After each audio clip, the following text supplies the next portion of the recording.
There's a question nobody asks out loud until it's too late. What does a city sound like when its musicians can no longer afford to live there? You already know the answer. You've watched it happen. The venues close one by one, first the experimental ones, then the beloved mid-sized ones, then the ones that felt permanent. The neighborhoods that used to generate culture become expensive museums of what culture looked like before the rents went up. The artists move somewhere cheaper, or they stop making art, or both. And the people who displace them go looking for authenticity in the next city that still has it, unaware that they are the leading edge of the same erosion. This is not a metaphor. This is a documented, repeatable pattern, and it accelerates every time a society decides that funding artists is a luxury. Let's be precise about what art actually does, because the conversation usually collapses into sentimentality before it gets to the real argument. Art is not decoration. It is not the thing that happens after a society has solved its real problems. It is one of the primary mechanisms by which a society understands itself at all. Literature processes collective trauma before policy can name it. Music holds grief for communities that haven't been given language for their loss. Visual art documents what official history ignores. Satire performs the social function of telling the powerful that they are wrong, a function that journalism increasingly cannot afford, that academia is too slow for, and that politics has made structurally impossible. When you defund artists, you are not cutting the entertainment budget. You are dismantling their early warning system. Here is what happens first. The artists who come from money keep going. They always can. They have parental safety nets, inherited property, the quiet subsidy of never having to choose between rent and time. Their work survives. Their careers survive. And slowly, almost imperceptibly, the range of experience that gets represented in culture narrows. Not because anyone chose it, because survival filtered it. You end up with a culture made predominantly by people who have never had to be afraid of a bill. That culture is not without skill or even beauty, but it has a particular blind spot the size of most of the world. The first casualty of defunding artists is not art, it's range, and range is everything. Range is the difference between a culture that can hold its most marginalized members in honest representation and one that renders them either invisible or exotic. Range is what allows someone who has never experienced a particular grief to encounter it through art and emerge changed. More capable of solidarity, more resistant to the dehumanization that makes cruelty easy. When range collapses, empathy loses one of its most reliable delivery systems. Here is what happens second. The infrastructure collapses, and infrastructure is invisible until it's gone. The independent literary magazine that published debut fiction, the community theater that trained working-class kids who couldn't afford conservatories, the public arts programming that meant a child in a low-income school district met a working artist before the age of 12, the local arts council grant that let a mid-career painter take 1 month off from their service job to actually finish something. These things do not look like capital.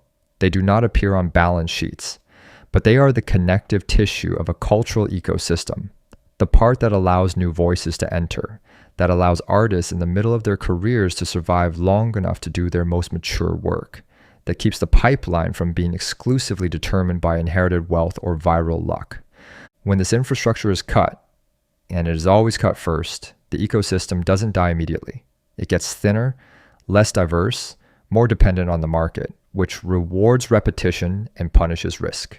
The culture becomes shallower, not because the artist got worse, but because the conditions that allow for depth were quietly removed. Here's what happens third, and this is the part nobody talks about. A culture that stops funding its artists stops being able to see itself clearly. And a culture that cannot see itself clearly cannot course correct. This is not hyperbole. Think about the moments in recent history when something shifted. When a novel, a film, a photograph, a song changed what was politically possible because it changed what people could feel. Uncle Tom's Cabin and Abolition, Do the Right Thing, and the conversation about police brutality that it forced 20 years before anyone in power was willing to have it. The AIDS quilt, the music that came out of Soweto, the feminist poetry that circulated through consciousness-raising groups before second-wave feminism had any institutional form at all. None of this was inevitable. All of it required artists who had enough time, enough support, and enough freedom from economic terror to make something true rather than something safe. When you remove those conditions, you don't just lose art. You lose the possibility of certain kinds of change. You lose the imaginative capacity to envision something other than what currently exists. And a society that cannot imagine otherwise cannot become otherwise. The counter argument is always the market. The market will fund the art people actually want.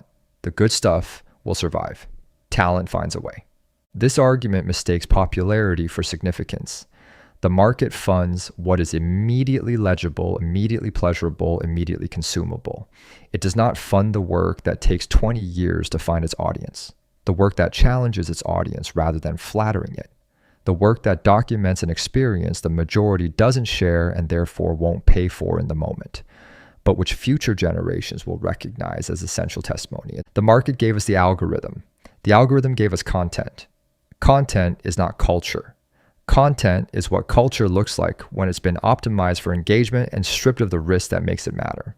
There is also something quietly dishonest about invoking the market as arbiter while ignoring what the market has already done to the conditions of artistic life. Streaming gutted musician income. Publishing consolidation narrowed what kinds of books get acquired. Social media created a system where artists must perform visibility as a second full-time job just to remain economically viable, leaving less time, less energy, and less psychological space for the actual work. The market did not save art. It monetized the performance of art while slowly starving the substance of it. What actually happens to a culture that stops funding its artists is not a dramatic collapse.